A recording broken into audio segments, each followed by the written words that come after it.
Liwanag ang ating hinahangad upang lahat ng bagay ay umusad. Kasaganahan ang ating inaasam tungo sa isang pamayanang undan. Sureko to ating kaibigan, ang ilaw nating kailangan, daan patungo sa ating kaunlaran, paglilingkod ay ating masasandalan. Ako po si Marquita Erher Gobres, naka-star sa Sitio Bari, Escabidaan, Sorsogon City.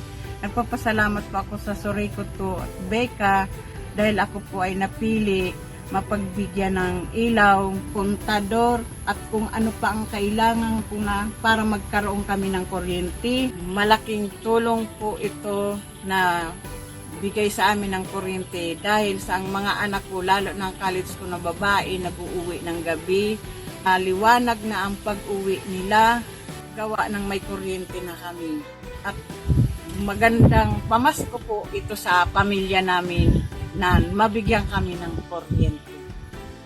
Bless po sa Sureko at Becca.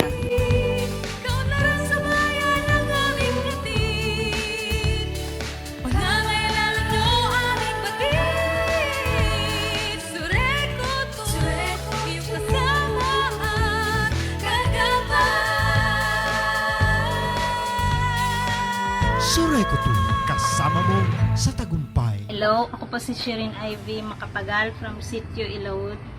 Thankful po kami sa palibreng kontador, palibreng wiring ng Becca at saka Sureko 2. Malaking kaginhawaan po ito para sa aming mga mahihirap kagaya namin, lalo na ako na may mga maliliit pang anak na nag-aaral din na nakakagawa ng kanilang mga takdang aralin, lalo na kung gabi.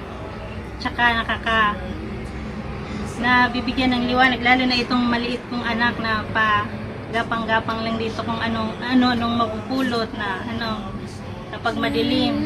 Salamat po at binigyan nyo kami ng ganitong oportunidad.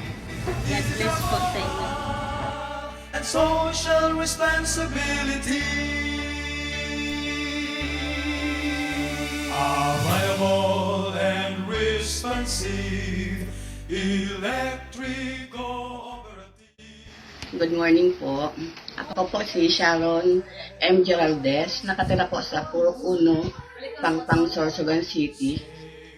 Pasalamat man po ako sa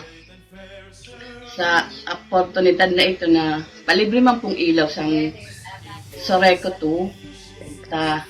Maski pa panuman po, mabubuligan mo lang po yung mga anak ko dahil sa paras po sa pag-aaral nila. Tapos kahit ano po dito magagawa ko na sa bahay kasi may ilaw na po.